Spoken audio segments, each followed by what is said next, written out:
जय हिंद दोस्तों, आप देख रहे हैं Praveen Tewatia show sponsored by Shiv memorial public school and Rajdoot kitchen appliances. दोस्तों, मैं हूं आपका दोस्त retired marine commando Shaurya Chakra awardee 3 time ironman finisher motivation speaker Praveen Kumar Tewatia. दोस्तों, आज की हमारी गेस्ट हैं Anjum Malik, artist, painter, art educator और सोशल वर्कर। दोस्तों, अंजुम मलिक ने फिजिकली चैलेंज होने के बावजूद भी आगे बढ़ी और आर्ट जैसे विषय को, पेंटिंग जैसे विषय को अपना मजबूती से, निपुणता से एक सब्जेक्ट बनाया और उसमें विजय हासिल की। तो चलिए आज उनसे जानेंगे उनके जीवन के बारे में और उनके स्ट्रगल के बारे में। आज हम मिल रहे हैं अंजुम मलिक से और उनसे जानना चाहेंगे कि इतनी जो क्रिएटिविटी है, क्योंकि जो आर्टिस्ट होते हैं उनका ब्रेन नॉर्मल इंसान से ना थोड़ा ज़्यादा ही चलता है, तो उनसे जानना चाहेंगे उनकी जो थॉट प्रोसेस है वो उस लेवल तक कैसे सोच पाती है और वहाँ तक वो ड्राइंग कैसे कर पाती हैं। इतनी बड़ी बड़ी कैनवास के ऊपर पेंटिंगें करती हैं, अनबिलीवेबल है। सो अंजुम, आप बताइए, आपका जो थॉट प्रोसेस है, क्रिएटिव माइंड है, वो कैसे डेवलप होता है सर? कैसे सोच पाती हैं आप इतना अच्छा? सर, सबसे पहले मैं क्रिएटिविटी की बात करूंगी कि क्रिएटिविटी का जहाँ तक सवाल है तो हर इंसान अपने आप में क्रिएटिव होता है। एक एग्जांपल लेकर मैं बताना चाहूँगी कि जैसे घर में मम्मी जब खाना बनाती हैं तो किचन में बड़े नाप तोल कर वो मसाले वो हम नहीं कर सकते। हर इंसान के हाथ में, जो मम्मियाँ हैं उनके हाथों में टेस्ट होता है, या खाना परोसना है तो कैसे सजावट करनी है, किस तरह की थाली में देना है, तो वो भी एक क्रिएटिविटी का पार्ट है। तो क्रिएटिविटी हर इंसान में है, डिपेंड करता है कि आप कितना डेवलप उसको कर पाते हैं। रही बात रंगों की या आर्ट की, तो जो आर्ट है वो बचपन से मुझे शौक था। एक कहते ना कि कहावत है कि बॉर्न आर्टिस्ट, तो वो वाली चीज़ है कि मैं जब छोटी थी स्कूल में तो टीचर ब्लैक बोर्ड पे पढ़ा रही होती थी और मैं पीछे जो इलस्ट्रेशंस बुक में होती हैं वो अपने बुक पे कॉपी कर रही होती थी। और दूसरा ये कि मेरी जो नोटबुक्स हुआ करती थी वो पीछे की साइड से पूरी आधी फिल हो जाती थी ड्राइंग से। तो मेरी बहुत बार डांट भी पड़ी है कि तुम ये क्या करती हो। हालांकि टीचर खुश होती थी, उन्होंने मुझे समझाया भी कि तुम इस चीज़ में अच्छा कर सकती हो, मगर हाँ ये है कि इसमें मत करो। और रंगों की और क्रिएटिविटी की बात अगर मैं कहूँ आपसे, तो जब आप पेंटिंग की दुनिया में आते हैं, जब आप काम करना शुरू करते हैं तो थॉट प्रोसेस आपका धीरे धीरे डेवलप होना वो चीज़ होती है, मगर आपको उस पर थोड़ा काम करना पड़ता है। जैसे कि हर चीज़ को पॉलिश करना पड़ता है, उसी तरीके से आर्ट में भी है कि आपके अंदर होती है वो क्रिएटिविटी, आपको उसको पॉलिश करना पड़ता है जी। और रंगों की बात मैं कहूँ तो रंग अपने आप में एक भाषा कहते हैं जी। कि अगर मैं कोई रंग यूज़ कर रही हूँ तो वो मैं बताना चाहती हूँ कि मैं इस रंग के थ्रू क्या बात करना चाह रही हूँ। जैसे पेंटिंग जब मैं करती हूँ तो मेरी पेंटिंग मेरी अपने आप से बातें हैं कि मैं जो फील कर रही हूँ, वो जो मैं महसूस कर रही हूँ वो मैं कह नहीं सकती, मगर मैं पेंटिंग के थ्रू उसको दिखाती हूँ। एक तरीके से मेरी कम्युनिकेशन है जी। अब वो पेंटिंग जब गैलरी में लगती है तो वो गैलरी में जो व्यूअर उसे देखता है तो वो अपने हिसाब की बातें उससे करता है, वो अपना थॉट प्रोसेस उसमें खोजता है। जो दोस्तों पेंटिंग की दुनिया है, आज की दुनिया नहीं है। बहुत अच्छे अच्छे आर्टिस्ट हुए हैं पेंटिंग में, और उनकी जो पेंटिंग है, आप उस पेंटिंग में अपने आप को ढूंढते हो, अपने आप को कम्युनिकेट करते हो और आप उससे कनेक्ट होने की कोशिश करते हो। सो आर्ट आसान काम नहीं है, और आर्ट वाले जो लोग हैं उनको समझना बहुत ही मुश्किल है। आप समझ सकते हो कि कलर्स के साथ में खेलना, क्योंकि ये बैठे बैठे भी ना अपने आप में इमेजिन करना शुरू कर देते हैं और अपने आप में ही उस कलर्स के बारे में सोचना शुरू कर देते हैं जो आप सोच भी नहीं सकते। ये जो आपका स्ट्रगल है कलर्स में, ये कैसे रहा है और कैसे आपने इसके ऊपर सफलता प्राप्त की है? क्योंकि आजकल जितने भी हमारे युवा हैं वो छोटी सी बात पे ही असफल हो जाते हैं, लेकिन पेंटिंग के लिए इतना पेशेंस और इतना स्ट्रगल आपको करना पड़ता है। सो आप सफलता और असफलता के बारे में थोड़ा सा हमारे जो व्यूअर्स हैं, युवा हैं, उनको थोड़ा सा आप बताइए। जी बिल्कुल। जब पहले मुझे इस चीज़ के बारे में, इस फील्ड के बारे में उतनी नॉलेज नहीं थी, बट हाँ हाथ में था। तो जब मुझे धीरे धीरे पता चला कि इस तरह से भी कोई कोर्स हैं कॉलेजेस में तो मैंने पता किया, सारी चीज़ें खोजी, फिर एडमिशन के लिए अप्लाई किया। तो जब एडमिशन के लिए अप्लाई किया, मुझे करना था जी। मतलब ये सोच लिया था कि करना है, और करने से पहले ऑलरेडी मैं बीकॉम कर रही थी और वहाँ पापा चाहते थे कि पढ़ लिख के मेरी बेटी सीए करे, इस तरीके का कुछ, क्योंकि मम्मी पापा का यही होता है कि बच्चा सेटल हो जाए जी।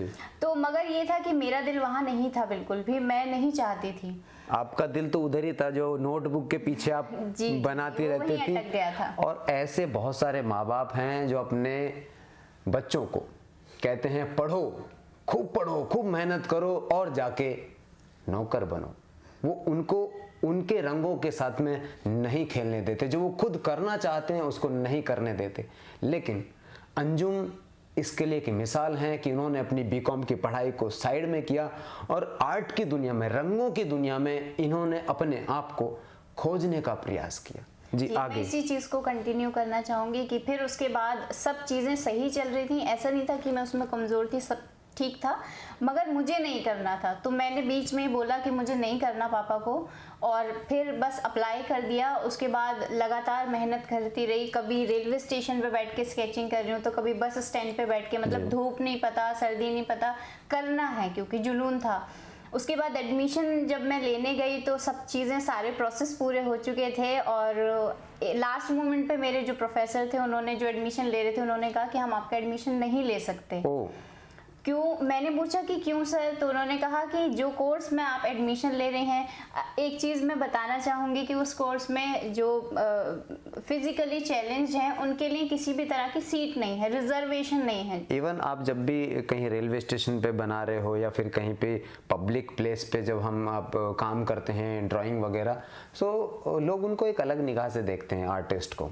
और ऐसे आर्टिस्ट जो फिजिकली चैलेंज हैं उनकी तरफ तो एक अलग ही, मतलब आपका दृष्टिकोण ही अलग होता है। पता नहीं ये कुछ कर रहा है, क्या कर रहा है, और ये कर भी पाएगा कि नहीं कर पाएगा, क्योंकि हम उनको अपने दिमाग से ना ये सोचते हैं कि ये हमसे थोड़ा सा लोअर है। लेकिन मैं वही कहूँगा, आर्टिस्ट हमेशा आपको, अगर आप उनके ऊपर एक निगाह भी डालेंगे ना, तो आपको वो पढ़ लेगा, आपके रंगों से वो अज्यूम कर लेगा और पहचान लेगा कि आप क्या सोच रहे हो। जी। तो फिर ये हुआ कि लोगों को अक्सर ये लगता है कि भाई फिजिकली चैलेंज है, इनकी सीट रिजर्व होती है तो एडमिशन कहीं भी मिल जाएगा, जॉब आसानी से मिल जाएगी, मगर ऐसा नहीं है। तो उस कोर्स में रिजर्वेशन नहीं था। तो जब मैं एडमिशन सब कुछ फाइनल हो गया तो टीचर ने बोला कि आपका एडमिशन हम नहीं ले सकते, बहुत मेहनत वाला कोर्स है, आप नहीं कर पाएंगी, आम बच्चे परेशान हो जाते हैं, आप कैसे कंटिन्यू करेंगी। तो वहाँ पर मैंने उनको बस यही बोला कि जब मैं इतने महीने से लगातार आप जो जो प्रोसेस कह रहे हैं मैं कंटिन्यू कर रही हूँ, एंट्रेंस भी दिया है, क्लियर भी सारी चीज़ें हुई हैं, तो जब मैं यहाँ तक बार बार आ सकती हूँ तो मैं वो भी कर सकती हूँ। और ये कहकर मैं निकल गई। अगले दिन ये हुआ कि फिर उन्होंने एडमिशन के लिए बुलाया, खैर जो भी उनके दिमाग में आया हो। फिर एक वक्त वो भी आया कि मैंने सोच लिया था कि अगर इन्होंने जो बात कही है कि मैं नहीं कर सकती और मुझे बहुत अच्छा करना है, चाहे मुझे उसके लिए अपने आप को झोंकना पड़े, मगर मुझे बहुत अच्छा करना है। दिन रात मैं लगी रहती थी उसमें। हमारा कॉलेज 5 बजे ख़त्म होता है, उसके बाद फिर 7 बजे के लिए जो है मंडी हाउस हम लोग जाते थे स्केचिंग के लिए। उसके बाद घर 9 बजे अगर पहुंच रहे हैं या 8 बजे पहुंच रहे हैं, 1-1 बजे 2-2 बजे तक भी मतलब कंटिन्यू वो काम किया है मैंने। तो जुनून यही था कि करके दिखाना है। फिर एक वक्त ये आया कि जब चीज़ें अच्छी धीरे धीरे डेवलप होने लगी तो वो जिन टीचर ने मुझे ये कहा था कि तुम नहीं कर सकती, उन्होंने शाबाशी दी कि मैं खुश हूँ कि तुमने मुझे गलत साबित किया, कि मतलब टॉप जो 4 स्टूडेंट हैं तुम उसमें से एक हो, तो ये बड़ी बात है। और स्ट्रगल करती हो रोज ऊपर नीचे, क्योंकि 3rd फ्लोर पे हमारा स्टूडियो था। 3rd floor? जी।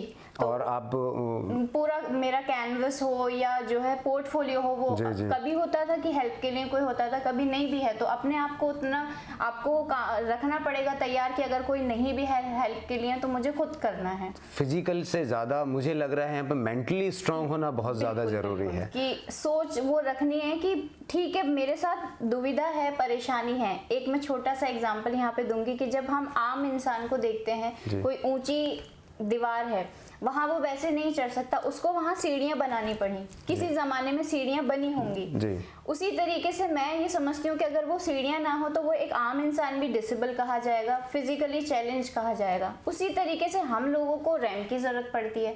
तो बात ज़रूरत की है कि आप अपने फिजिकल स्ट्रेंथ के हिसाब से चीज़ों को कैसे ढाल लेते हैं, और वो चीज़ों को ढालना मैं समझती हूँ कि मुझे बहुत अच्छे से मैंने सीख लिया है। कि मैं कोई प्रॉब्लम आ भी रही है या सीढ़ियाँ भी चढ़नी है, तो मैं पहले सोच लेती हूँ, मेंटली मैं अपने आप को प्रिपेयर कर लेती हूँ कि मुझे किस तरीके से इस चीज़ को करना है, एक स्ट्रेटेजी बना लेती हूँ। तो वो चीज़ मेरी बड़ी हेल्प करती है। आप ऐसे लोगों को ना कमज़ोर ना समझें। इनके पास ना एक स्ट्रेंथ है, जो इनर स्ट्रेंथ है, जिसको हम मेंटल स्ट्रेंथ भी कह सकते हैं, वो इनकी बहुत ज़्यादा होती है। और कुछ करने की चाह जो है वो इनके अंदर बहुत है। और उसके लिए मैं एक सेंटेंस यूज करूँगा कि मेहनत कर, मेहनत कर, मेहनत कर। अंजुम, आपने अपनी लाइफ में बहुत ज़्यादा स्ट्रगल फेस किया होगा। ऐसी कोई घटना जो आपको और ज़्यादा स्ट्रॉन्ग बनाती है, जो आपको ये सोचने पे मजबूर नहीं करती कि मेरा फ्यूचर क्या होगा, आगे क्या होगा, पीछे क्या है, आप इन सब चीज़ों के बारे में सोचते नहीं हो ज़्यादा, और आप अपने आप में ना एक बार डिसीजन ले लेते हो और फिर आप आगे निकल जाते हो, जिसको हम लोग मूव ऑन बोलते हैं। और आजकल ना ये ट्रेंड में है मूव ऑन, मूव ऑन। कहना आसान है मूव ऑन। आज लोग ब्रेकअप से परेशान हैं, दारू पार्टी से परेशान हैं, पता नहीं लोग अलग ही दुनिया में जी रहे हैं। आप इस मूव ऑन को आप किस तरह से लेते हैं, और ये स्ट्रेंथ आपके अंदर कहाँ से आई है, कहाँ से सीखी आपने ये मूव ऑन जो है? बचपन में इतनी सारी ऐसी चीज़ें देख चुकी हूँ कि जहाँ पर बच्चे खिलौनों के बारे में बात करते हैं और खेल के बारे में सोचते हैं, वहाँ पर मेरी उतनी छोटी सी 6 साल की उम्र में मैं ये सोचा करती थी कि चीज़ें कैसे सही हों, चीज़ें कैसे सुधरें। क्योंकि मैंने जब होश संभाला तो मैंने अपने आप को ऐसे ही देखा, बैठे हुए, और बच्चे खेल रहे होते थे और मैं सिर्फ उन्हें देख रही होती थी। तो वहाँ पर मैं अक्सर सोचती थी इतना हो गया, अब इससे और क्या ज़्यादा बुरा हो, अब जो होगा वो अच्छा होगा, अब अच्छे के लिए तुम्हें तैयार करना है खुद को। तो वो चीज़ें मुझे स्ट्रेंथ देती हैं और आज भी मैं उसी चीज़ को लेकर चलती हूँ कि जो बुरा होना है वो उसका होना है। जी। आप रोक नहीं सकते, आप नियति को बदल नहीं सकते, आप रोक नहीं सकते। तो जो हो गया है उसको होने दीजिए। आप अपने आप को और कैसे डेवलप कर सकते हैं, कैसे आगे ले जा सकते हैं, आप उस पर वर्क करते रहिए। दादी की कहानियाँ, नानी की कहानियाँ आज है ही नहीं किसी के पास में, और जिसके पास दादी और नानी की कहानियाँ हैं आज वो बड़ी बड़े कैनवास पर पेंटिंग बना रहे हैं। ये होती है दोस्तों असली पेरेंटिंग। दादी हमें पॉजिटिविटी से, हमारे दादा, हमारी दादी, हमारे नाना, हमारे नानी हमको पॉजिटिविटी से भर देते हैं, क्योंकि उन्होंने पूरी ज़िंदगी का पाठ पढ़ा है, एक लंबा सफ़र तय किया है। और आजकल वो पाठ हमारे जीवन में है ही नहीं। जो युवा हैं उनके जीवन में ये पाठ है ही नहीं। सो जिनके जीवन में पाठ नहीं है, समझ लीजिए उन्होंने बहुत कुछ मिस कर दिया है अपने जीवन में। भारत जो है वो युवाओं का देश माना जाता है, क्योंकि आज सबसे ज़्यादा युवा स्ट्रेंथ भारत के अंदर है। ये हम लोग इतराते हैं आजकल, वर्ल्ड वाइड हम दिखाते हैं हम युवा हैं, लेकिन मैं आपको सच्चाई बताऊं तो 80% जो हमारे युवा हैं ना वो डिप्रेस हैं। पता है क्यों? वो फेलियर से ना डरते हैं, वो कोशिश ही नहीं करना चाहते। और कोशिश क्यों नहीं करना चाहते? क्योंकि फेल हो जाएंगे। अब तुम कोशिश ही नहीं करोगे तो फेल हो गई, घर पे बैठे हो तो अभी फेल ही हो। सो आपके अंदर ऐसी क्या स्ट्रेंथ है कि आप डिसीजन मेकिंग जो है बहुत अच्छी आपकी, आप फेलियर से नहीं डरते हो। सो आप हमारे युवाओं को क्या संदेश देना चाहोगे कि आप फेलियर से ना डरें? ऐसा क्या है? आप कुछ अपना जो अनुभव है उस शेयर करेंगे हमारे युवाओं के साथ में? सबसे पहली चीज़ ये है कि जब आप कुछ भी करना चाहते हैं, ज़िंदगी में हर कोई कुछ ना कुछ करना चाहता है, तो सबसे पहले आपका खुद पे भरोसा होना बहुत ज़रूरी है कि मैं जो करने जा रहा हूँ वो कितना सही है। आप सही की तरफ जाएं। मैं ये नहीं कहूँगी कि आप कुछ गलत भी कर रहे हैं तो भाई मैं सही नहीं, वो नहीं होना चाहिए। सही क्या है और गलत क्या है, सबसे पहली परख वो ज़रूरी है हर इंसान को होना। दूसरी चीज़ है कि आपको खुद पे भरोसा होना चाहिए कि मैं जो कर रहा हूँ मैं ये कर सकता हूँ। और वहाँ पे क्या होता है कि बहुत बार होता है लोग हमारा मजाक उड़ा रहे हैं, या किसी ने मना कर दिया यार बहुत लंबा टाइम लगेगा मत करो, या तो बहुत मेहनत है। तो वहाँ पे अपने आप को स्टेबल रखना बहुत ज़रूरी होता है, खुद पर भरोसा रखना बहुत ज़रूरी होता है कि नहीं मैंने सोचा है, ये मेरा सपना है, पूरा भी मैं करूँगा और मेहनत भी मुझे करनी है। तो वहाँ पे कई बार आपको लोनलीनेस फील होगी, आपको कई बार डिमोटिवेशन भी होगा, मगर ज़रूरी है कि आप अपने आप को मेंटली स्ट्रॉन्ग रखें कि फेलियर ऐसा नहीं है कि आपने कुछ सोचा और एक बार में चीज़ें कंप्लीट हो जाएंगी। बहुत बार लाइफ में फेलियर आते हैं, और असली में चीज़ का वही मज़ा है जब आप फेल होकर किसी चीज़ को लें, वैल्यू तभी आपको समझ में आती है। तो फेलियर वाली जो चीज़ है, मैं पहली बात तो ये कहूँगी कि फेलियर जैसा वर्ड पे मैं बिलीव नहीं करती जी।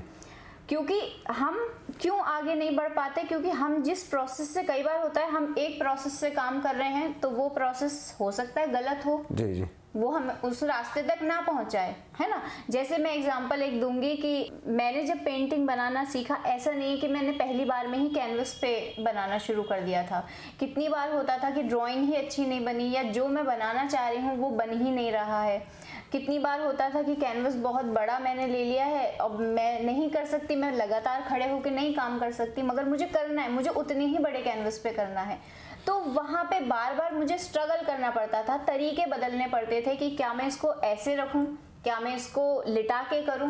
तो वहाँ पे तरीके आपको बदलने पड़ेंगे, आपको समझना पड़ेगा कि मेरा कौन सा तरीका बेस्ट रहेगा इस काम को करने के लिए। तो फेलियर जैसी कोई चीज़ नहीं होती है, काम को करने के तरीके आपको बदलने चाहिए, तब आपको सक्सेस ज़रूर मिलेगी। और हार नहीं माननी, ये आपको अपने अंदर रखना पड़ेगा। कई बार तो आपके साथ तो होता होगा कि बनाया वो कैनवास ही छोटा पड़ गया, तो बड़ा कैनवास मंगाओ। अब बड़े कैनवास पे आपने डिजाइन शुरू किया तो आपको पता कैनवास कुछ ज्यादा ही बड़ा हो गया। सो ऐसी जो फेलियर्स है ना दोस्तों, ये फेलियर नहीं है। इसका मतलब ये है कि जो आपका काम करने का तरीका है ना, आप उसमें पारंगत नहीं हो रहे हो, आप जो डायरेक्शन में काम कर रहे हो उसमें कहीं ना कहीं डिसीजन मेकिंग में कहीं ना कहीं कमी आ रही है, जबकि तैयारी है उसमें कमी आ रही है। फेलियर नहीं है कि आपकी कोई चीज़ फेल हो गई है, नहीं नहीं, आपके जो तरीके हैं, अंजुम वही कह रही हैं कि जो आपका तरीका है वो कहीं ना कहीं कनेक्ट नहीं हो पा रहा है आपके गोल के साथ में। इस वजह से आप बार बार फेल हो रहे हो। और अंजुम कहती हैं कि आपको रीटेक करने की थोड़ी सी ज़रूरत है, उसको दोबारा रिवर्क करने की ज़रूरत है। आप पक्का जो आप करना चाहते हैं, जिस गोल पे आप पहुंचना चाहते हैं, जिस डेस्टिनेशन पे आप पहुंचना चाहते हैं, आप जरूर पहुंचेंगे। और एक और मैं वाकया बताना चाहूँगी। जब छोटी थी तो बैठी रहती थी, फिर धीरे धीरे क्रचेस आई, स्टिक आई, तो चलना शुरू किया, प्रैक्टिस शुरू करी चलने की। तो ये होता था कि मैं गिर जाती थी जी। और बहुत बार गिरती थी, और ऐसे गिरती थी कि मतलब चोट लगती थी बहुत बहुत बुरी तरह। और आपके साथ वाले बच्चे शायद आपके ऊपर हंसते भी होते हैं। हाँ जी, हाँ जी। बिल्कुल। तो वो चीज़ थी कि भले ही वो हंस रहे हैं मुझ पे, भले ही मैं गिर रही हूँ, लेकिन मुझे गिव अप नहीं करना है। और बार बार मैंने वो कंटिन्यू किया कि नहीं, मुझे चलना है। और फिर एक दिन ऐसा आया कि मैं मतलब पूरे रास्ते मैं गिरी नहीं एक भी बार। तो वो खुशी थी कि आज मैं पूरे रास्ते बिना गिरे चली हूँ। मतलब वो एक बहुत छोटी सी चीज़ होगी शायद किसी भी आम इंसान के लिए, लेकिन मेरे लिए वो एक अचीवमेंट थी कि आज मैं गिरी नहीं हूँ। तो वहाँ से जब धीरे धीरे चलना शुरू किया तो अब मैं बिल्कुल कॉन्फिडेंट होकर चलती हूँ, चाहे सीढ़ियाँ हों, पथरीले रास्ते हों, स्टिक के साथ। कई बार मेरे साथ चलने वाले लोग डरते हैं कि आराम से संभल के मैं पकड़ लूँ, लेकिन नहीं, मैं खुद चल सकती हूँ। तो वो एक फेलियर वाली चीज़ है कि आप फेल बार बार होते रहें, गिरते रहें, लेकिन अपने आप को रोकें नहीं, आप कंटिन्यू रखें उस चीज़ को। इसको कहते हैं दोस्तों मूव ऑन। ये है असली मूव ऑन। तो रास्ते पथरीले हैं, रास्ते अलग अलग उबड़ खाबड़ हैं, सबके रास्ते ऐसे ही हैं। किसका रास्ता प्लेन रोड नहीं बनी हुई है आपके लिए, कहीं नहीं मिलेगी आपको। आपको ऐसे ही रास्तों से गुजरना है। और इसके लिए अंजुम बहुत बेहतरीन एग्जाम्पल हैं हमें समझने के लिए कि लाइफ ना अप एंड डाउन्स का ही खेल है, इसके अलावा कुछ भी नहीं है। सो अंजुम, आप हमें ये बताइए और हमारे दर्शकों को भी कि आप कुछ नया करने का विचार जो होता है ये आपके अंदर कैसे आया, और क्यों आप इन सब चीज़ों के ऊपर काम करती हैं, कुछ नया, हमेशा क्रिएटिव। हम तो सोच ही नहीं पाते इतना सब कुछ, हमारा तो एक ही हम लोग रास्ते पर चलते रहते हैं, लेकिन आप जैसे आर्टिस्ट हमेशा कुछ ना कुछ नया करते हो जी। सो ये विचार कहाँ से आते हैं आपके अंदर इतने अच्छे अच्छे? जो नया करने की भावना है, मैं समझती हूँ कि हर आर्टिस्ट में ये होता है कि लोगों से हटके कुछ करना है, वो हर आर्टिस्ट के दिमाग में चलता रहता है। तो वो जो हटके करने की एक इच्छा है वो आपको कहीं तक भी ले जाती है। जैसे मैं बताना चाहूँगी कि जब छोटी थी तो हमारे मतलब अभी पहली मैं लड़की हूँ जो स्कूल गई, और आपने देखा होगा कि मतलब लड़कियों को पढ़ाने में थोड़ा सा संकोच हिचकिचाते हैं। और अब से तो आप समझिए 20-25 साल पहले की बात आप करें तो और ज़्यादा ये चीज़ें थी। और शहरों में छोड़ दीजिए आप, जब आप एक गांव की बात करते हैं, छोटे कस्बे की बात करते हैं, तो वहाँ लड़कियों को नहीं उतना प्रिविलेज दिया जाता है या इतने उनको एडवांटेज मिलते हैं। मगर वहाँ पे स्कूलिंग शुरू करना, स्कूल जाना, फिर उसके बाद ग्रेजुएट होना, पोस्ट ग्रेजुएट होना, और उसके बाद जब आप जॉब करना शुरू करते हैं, फिर आप दिल्ली छोड़कर एक नए शहर में और अपनी इस परेशानी के साथ अगर आप जा रहे हैं तो लोग आपको मतलब एक अलग नजर से देखते हैं और वो मोटिवेट भी होते हैं जी। कि आप ये कर सकती है तो फिर हम क्यों नहीं कर सकते। कि अकेले रह रही है दूसरे शहर में, तो वहां पे लोगों को बहुत मोटिवेशन मिलता है। और दूसरा है कि आने वाली जनरेशन के लिए रास्ते खोलना, कि आप कुछ ऐसा कर जाएं कि आपके जो काम आपने किया है, आने वाली जो आपकी जनरेशन है उसके लिए रास्ते खुलें। उन लड़कियों के लिए मैं समझती हूँ कि आज बहुत रास्ते कई बार खुले हैं हमारे पूरे ख़ानदान की लड़कियों के लिए। जो आसपास के इलाके के लोग थे वो एग्जाम्पल देते हैं कि वो लड़की कर सकती है तो हम अपनी बच्ची को भी आगे बढ़ाएंगे, कराएंगे। तो वो एक नई चीज़ मैं समझती हूँ कि हुई है। मेरी वजह से अगर 4 लोगों को भी, 4 लड़कियों को मौका मिल रहा है तो एक बहुत बड़ी बात है। और बाकी एक और चीज़ मैं यहाँ पे ऐड करना चाहूँगी कि जिन जिन परेशानियों का मैंने अपना, जब मैं काम कर रही थी, पेंटिंग्स कर रही थी, तो जहाँ जहाँ मुझे रुकावटें महसूस हुई, जो चीज़ें मैंने परेशानी झेली है, तो वहाँ पे मैंने फिर ये सोचा कि मैं जो आने वाले लोग हैं, मैं थोड़ा सा उनके लिए कुछ ऐसा कर पाऊँ कि इजी रहे। जो प्लेटफॉर्म मुझे बड़ी मुश्किलों से मिला वो मैं उनके लिए प्लेटफॉर्म प्रोवाइड कर पाऊँ। तो मैं 2 बातें बताना चाहूँगी। एक ये थी कि जब मेरा एडमिशन हुआ कॉलेज में, तो कॉलेज में लिफ्ट नहीं थी और 3 मंजिल रोज़ ऊपर नीचे, और फिर थियोरी क्लास के लिए फिर से मतलब 4-5 चक्कर आपके आराम से लग जाने। तो वहाँ पे फिर भाग दौड़ करी, बार गई, 4-5 साल लगातार मेहनत करी, और अब जाके अल्हम्दुलिल्लाह की कॉलेज में लिफ्ट बन गई है। तो जो मेरे बाद बच्चे आएंगे या किसी को कोई भी परेशानी है तो उसको सीढ़ियाँ नहीं चढ़नी पड़ेंगी। एक एग्जाम्पल बन गई आप उनके लिए। और एक आपकी चीज़ों को देख के स्कूल प्रशासन ने देखा कि हमारे पास में इस तरह के बच्चे हैं, उनको हम ये सुविधा देनी चाहिए और इनका अधिकार है ये सुविधा। तो वहाँ पे वो चीज़ हुई। दूसरा ये है कि अब मैंने अपना एक फाउंडेशन शुरू किया है जिसका नाम है आर्टविल चैरिटेबल ट्रस्ट। तो वहाँ पे हम आर्टिस्ट के लिए काम करते हैं, बेसिकली जो फिजिकली चैलेंज हैं उनके लिए, और प्लस जो फाइनेंशियली स्ट्रॉन्ग उतने नहीं हैं। क्योंकि क्या होता है कि जैसे गैलरी में आपको काम देना है अपना, अच्छे खासे महंगे आपको क्यूरेटर्स जो हैं बहुत चार्ज करते हैं। वहाँ पे हमारी ये कोशिश है कि जो फाइनेंशियली स्ट्रॉन्ग नहीं है या जिनको प्लेटफॉर्म नहीं मिल पा रहा है, ऐसे आर्टिस्ट को ऑल ओवर इंडिया से हम लेते हैं और फ्री में हम कोशिश करते हैं कि फ्री में उनको हम एक प्लेटफॉर्म प्रोवाइड दें उनको, ताकि उनका काम लोगों तक, क्योंकि काम जो आर्ट है और जो टैलेंट है उसकी कमी नहीं है इंडिया में, मगर मसला क्या है कि लोगों को प्लेटफॉर्म नहीं मिल पाता, लोगों को प्रमोट करने के लिए लोग नहीं हैं। तो वहाँ पर उनको प्रमोट करना, उनके काम को हम कोशिश करते हैं कि सेल हो पाए, उनको फाइनेंशियल हेल्प मिल पाए।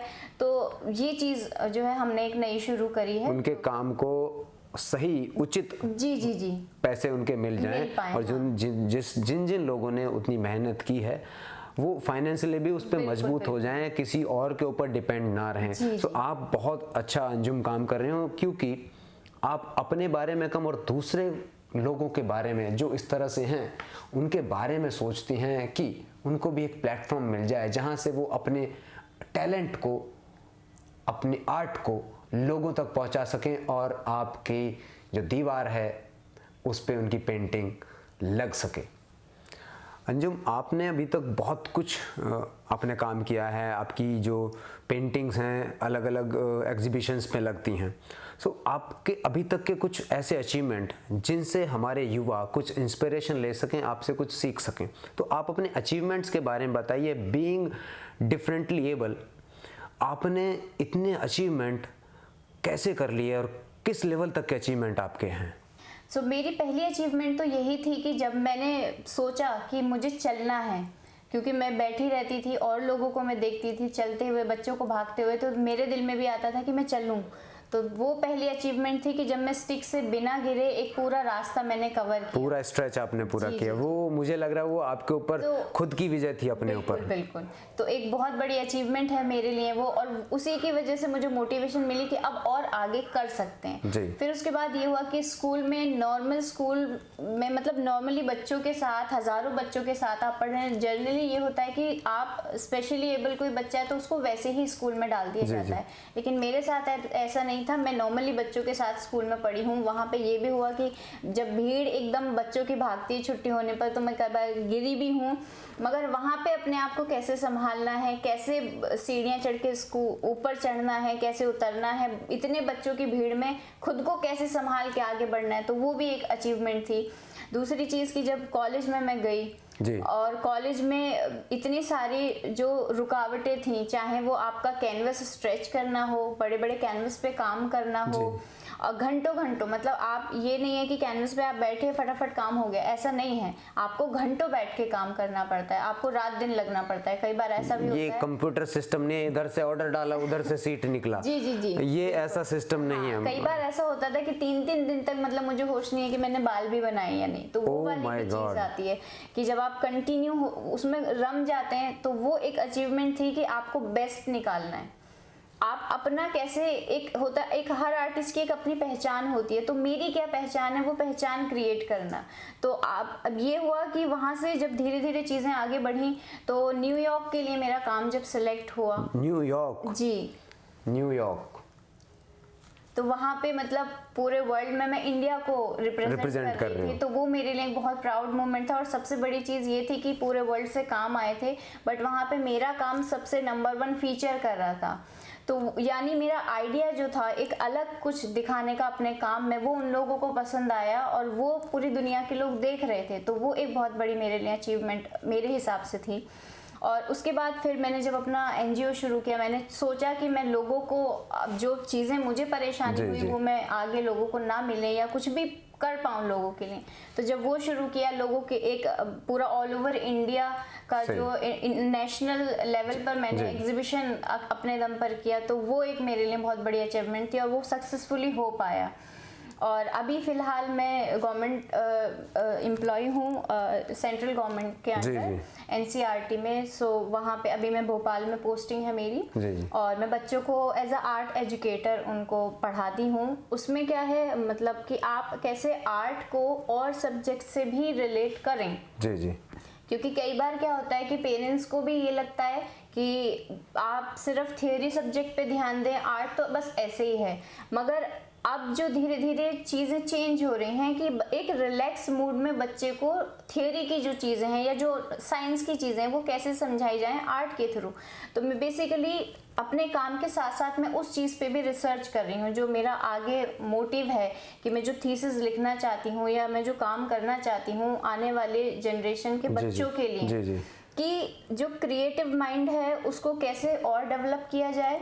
और जो थ्योरी सब्जेक्ट हैं, जैसे मैं थी, मुझे थ्योरी सब्जेक्ट उतने समझ में नहीं आते थे, टीचर पढ़ा रही होती थी, मेरा दिमाग कहीं और ही चल रहा होता था, फ्यूज काम नहीं करता, बल्ब जलता ही नहीं इधर का। तो मतलब उन चीज़ों को भी, जो थ्योरी सब्जेक्ट है या जो मैथ्स है या जो साइंस है, उसको आर्ट से रिलेट करके खेल खेल में कैसे सिखाया जाए, बेसिकली अभी मैं उस पर वर्क कर रही हूँ। तो आप बच्चों का ट्रांसफॉर्मेशन कर रही है कि मैथ को आप आर्ट के माध्यम से भी समझा सकते हैं। एग्जैक्टली, बिल्कुल। तो वो कैसे आप खेल खेल में बच्चे को सिखाते हैं। और एक और चीज़ मैं यहाँ पे बताना चाहूँगी जो मोस्टली लोगों को नहीं पता होता है, कि जब आप पढ़ रहे होते हैं सिर्फ, तो आपके 1-2 सेंसेस काम कर रहे होते हैं। चीज़ें आपको वो ज़्यादा याद रह जाती हैं जहाँ पे आपके ज़्यादा सेंसेस इस्तेमाल होते हैं। जब आप कोई मूवी देखते हैं तो उसमें आपको मूवी की, आप हजारों मूवी देख चुके हैं, लेकिन आपको जब दोबारा वो मूवी सामने आती है, आपको स्टोरी भी याद है, आपको हीरोइन भी याद है, हीरो भी याद है, डायलॉग भी याद है,